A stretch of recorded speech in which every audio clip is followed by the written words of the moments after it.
Hola a todos, ¿cómo andan? Buenos días. Pido perdón, mi cara no hemos tenido una muy buena semana como muchos saben, así que es la resaca, digamos, de esta semana, mi cara, así que bueno, pido disculpas por eso. Em, esta semana nos toca hablar de viviendo la vida juntos y habla de un versículo, nombra dos versículos. El primero está en Colosenses 3:15 y dice: ustedes fueron llamados a formar un solo cuerpo, el cuerpo de Cristo. Y el segundo está en el Salmo 133:1, dice: cuán bueno y cuán agradable es que los hermanos vivan en armonía. La vida fue diseñada para compartir. Eh, la intención de Dios es que experimentemos la vida juntos. En la Biblia, esta experiencia comunitaria se conoce como vivir en comunión, lo que nosotros llamamos a veces juntarnos en la iglesia, vivir en comunión, pasar un tiempo en comunión juntos. Eh, la verdadera comunión es más que asistir a la iglesia. Consiste en amar desinteresadamente, compartir con un corazón sincero y servir en la práctica, hacer sacrificios, consolar y solidarizarse con los que sufren. Y todos los demás mandamientos que en el Nuevo Testamento manda a hacer unos con otros. Lo importante de solidarizarnos es tratar de acompañar a las personas también, ¿no? Sea porque estén pasando por un sufrimiento, sea porque estén en una situación de pecado, sea porque estén en una enfermedad. Lo importante es poder solidarizarnos en la manera que podamos y acompañarlos, ser sostenes, ¿no? Dice: con todo aquello relacionado con la comunión, el tamaño importa. Cuanto más pequeño, mejor. Con una multitud se puede adorar, pero no se puede tener comunión. Cuando los grupos son superiores a 10 personas, algunos dejarán de participar, por lo general los más callados, y otras ejercerán dominio. No estamos diciendo que no sea eh, la iglesia en realidad algo donde se pueda tener la comunión que Dios nos pide, sino que en los grupos pequeños es donde se vive la verdadera comunión. Generalmente son grupos que elegimos, que son amigos por ahí con estudios, o grupos, por ejemplo, con, qué sé yo, los jóvenes, como nos pasa a nosotros, que ahora somos pocos, pero hay diferentes grupos que a veces hace que en esos grupos se entable una comunión. Este libro en un momento mencionaba que Jesús eligió a 12, no eligió a más, eligió a 12 para establecer y formar esa verdadera comunión. Todos los cristianos necesitan estar comprometidos con un pequeño grupo dentro de la iglesia, ya sea uno de reflexión en los hogares, una clase de escuela dominical o un grupo de estudio bíblico. Dios ha hecho Dios ha hecho una promesa increíble con respecto a los pequeños grupos de creyentes, porque donde hay 2 o 3 reunidos en mi nombre, allí estoy en medio de ellos. Por desgracia, permanecer a un pequeño grupo tampoco es ninguna garantía de que se experimente la verdadera comunión. ¿Cuál es la diferencia entre la comunión verdadera o falsa? Bueno, y ahora vamos a ver unos puntos que van a clarificar esto. El primer punto es la comunión verdadera. En la comunión verdadera experimentamos autenticidad. El verdadero compañerismo ocurre cuando la gente es honesta con lo que es y con lo que sucede en su vida. Comparte sus penas, revela sus sentimientos, confiesa sus fracasos, manifiesta sus dudas, reconoce sus temores, admite sus debilidades y pide ayuda y la oración de los demás. Eh, Justo ayer estaba hablando algo con Leita de de lo que pasó con Cirito y ella me decía, dejé que pasar por este duelo y me parece muy sabio, porque ese tipo de personas es la que buscan una verdadera comunión, siendo por ahí sincero, admitiendo los temores, los dolores, las angustias, los problemas, que muchas veces nos callamos para ponernos una careta o algo que no queremos que vean que estamos débiles. Y qué falsedad, ¿no? Porque a veces eso no es lo que a Dios le agrada. Que seamos sinceros es lo que quiere. La sinceridad nos lleva a una verdadera comunión. La autenticidad es exactamente lo contrario de lo que de lo que se encuentra en algunas iglesias. La gente se pone máscaras. Está a la defensiva y se conduce como si su vida fuera un lecho de rosas. Estas actitudes matan la verdadera comunión. Podemos experimentar la verdadera comunión solo si somos transparentes en nuestras vidas. Por supuesto, la autenticidad exige valor y humildad. Nadie es auténtico sin que le cueste. A todos nos pasa que tenemos que armarnos de valor para decir lo que realmente estamos sintiendo. Implica enfrentar nuestro temor a la exposición, al rechazo y a ser heridos nuevamente. ¿Por qué habríamos de correr ese riesgo? Porque es la única manera de crecer espiritualmente y conservar nuestra salud emocional. Solo podemos crecer si nos arriesgamos y no hay riesgo mayor que ser sinceros con nosotros mismos y con los otros. Siempre hay alguien en el que podemos confiar. Siempre hay alguien en el que podemos contarles nuestras situaciones. Yo doy gracias a Dios porque tengo personas que sé que solo puedo decirles, miren, me pasó esto y va a estar ahí orando por mí.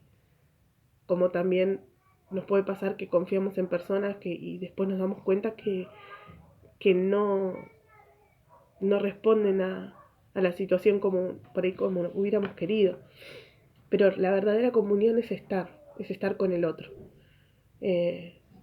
No importa lo que demandemos, sino que podamos estar y acompañar a las personas. Eso es lo más importante.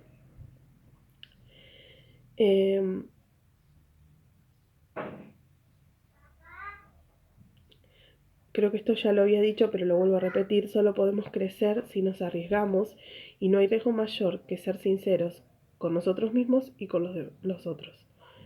Siempre la sinceridad por encima de todo. El próximo punto es, en la comunión verdadera experimentamos reciprocidad. La reciprocidad es el arte de dar y recibir. Es mutuo. La construcción de relaciones recíprocas, compartiendo responsabilidades y ayudándonos unos a otros.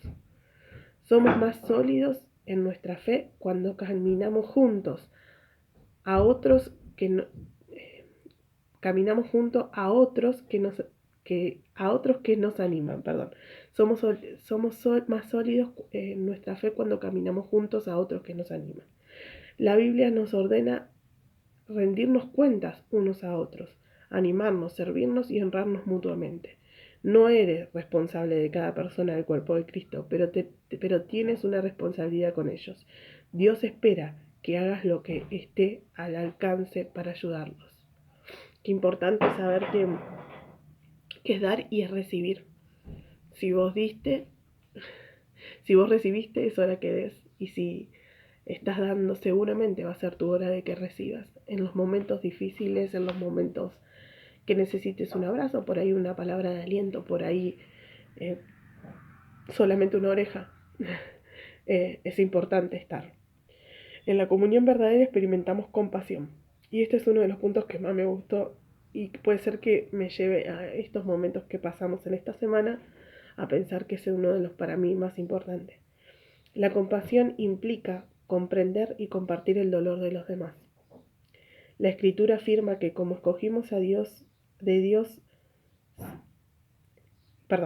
la Escritura afirma que como escogidos de Dios, santos, amados, debemos vivir con verdadera compasión, bondad, humildad, mansedumbre y paciencia. La compasión satisface dos necesidades humanas esenciales: ser entendidos y que nuestros sentimientos sean apreciados. Cada vez que entiendes y aprecias los sentimientos de alguien, estableces comunión. El problema es que muchas veces tenemos tanta prisa por arreglar las cosas que no tenemos tiempo para expresar nuestra compasión, o estamos ocupados en nuestros propios dolores. La autocompasión agota la compasión por los demás. La compasión tiene diferentes niveles, cada uno apropiado para diferentes momentos. Los grados más simples de la comunión son al compartir y estudiar la palabra de Dios en comunión. Un nivel más profundo es la comunión al servir, como cuando ministramos entre varios en los viajes misioneros o en los proyectos de caridad. El nivel más profundo e intenso el nivel más profundo e intenso es la comunión en el sufrimiento, cuando nos solidarizamos con la pena y el dolor de los demás y los ayudamos unos a otros a sobrellevar las cargas. Las palabras de Dios nos mandan: cuando tengan dificultades, ayúdense unos a otros. Esa es la manera de obedecer la ley de Cristo. En los momentos más intensos de crisis, dolor o duda, que más nos necesitamos unos a otros. Son los que más necesitamos unos a otros. Cuando las circunstancias nos aplastan, a nuestra fe se derrumba. Cuando las circunstancias nos aplastan y nuestra fe se derrumba, es cuando más necesitamos a nuestros amigos creyentes. Necesitamos contar con un pequeño grupo de amigos que tenga fe en Dios por nosotros y para permitirnos salir adelante. Estos días que pasó esto, me he asombrado de la cantidad de personas que nos han llamado y que por ahí incluso muchos no son de la iglesia. Y ver que se preocuparon por la familia de Ela y por todos nosotros. Ver, qué sé yo, gente que se arriesgó a ir hasta el velorio, que estuvo ahí, que acompañó. Eso es verdadera comunión, es no pensar en uno mismo y poder pensar en los demás. Cuando me tocó hoy este capítulo justo a mí, pensé justo ahora y pienso en cómo vamos creciendo como creyentes y qué importante es estar, no solo en el dolor, pero para mí es, como dice este libro, la parte más importante y la más difícil a veces. Poder estar y acompañar a la gente en el dolor. Que podamos crecer en esas áreas. Si no podemos entender el dolor de las personas, en vano vamos a ir, ¿no? y acompañar, pero yo creo que lo más importante es podamos entender y comprender el dolor y el sufrimiento, y por ahí, más allá de que estemos de acuerdo en algunas cosas o no, estar, acompañar, es súper importante. En la comunión verdadera, es otro punto, experimentamos misericordia. La comunión es un lugar de gracia donde, en vez de enfatizar los errores, estos se resuelven. La comunión se genera cuando la misericordia triunfa sobre la justicia. Todos necesitamos misericordia, porque todos tropezamos, caemos y necesitamos que alguien nos ayude a ponernos de pie y en camino. Necesitamos brindarnos misericordia unos a otros, estar dispuestos a recibirla. Dios declara que cuando alguien peca debemos perdonarlo y consolarlo para que no sea consumido por excesiva tristeza. No es posible tener comunión sin perdón. Dios nos dice: no guardes rencor, porque la amargura y el resentimiento destruyen la comunión. Tengan paciencia unos con otros y perdónense si alguno tiene alguna queja contra otro. Así como el Señor los perdonó, perdonen también ustedes. La misericordia de Dios es el motor que nos motiva a mostrar compasión por los demás. Recordemos que jamás se nos pedirá perdonar más de lo que Cristo nos perdonó a nosotros. Perdonar es soltar las riendas del pasado. La confianza tiene que ver con el comportamiento futuro. El perdón debe ser inmediato, lo pida o no quien ofendió. La confianza se construye con el tiempo. Esta requiere llevar un registro. Si una persona nos lastima repetidas veces, Dios nos manda a perdonar al instante, pero no espera que confiemos en ella de inmediato, y tampoco supone que debamos permitir que nos siga lastimando. Sobre toda cosa guardada, guarda tu corazón, porque de él mana la vida. Les voy a compartir después la pregunta y una canción. Los despido, los amamos.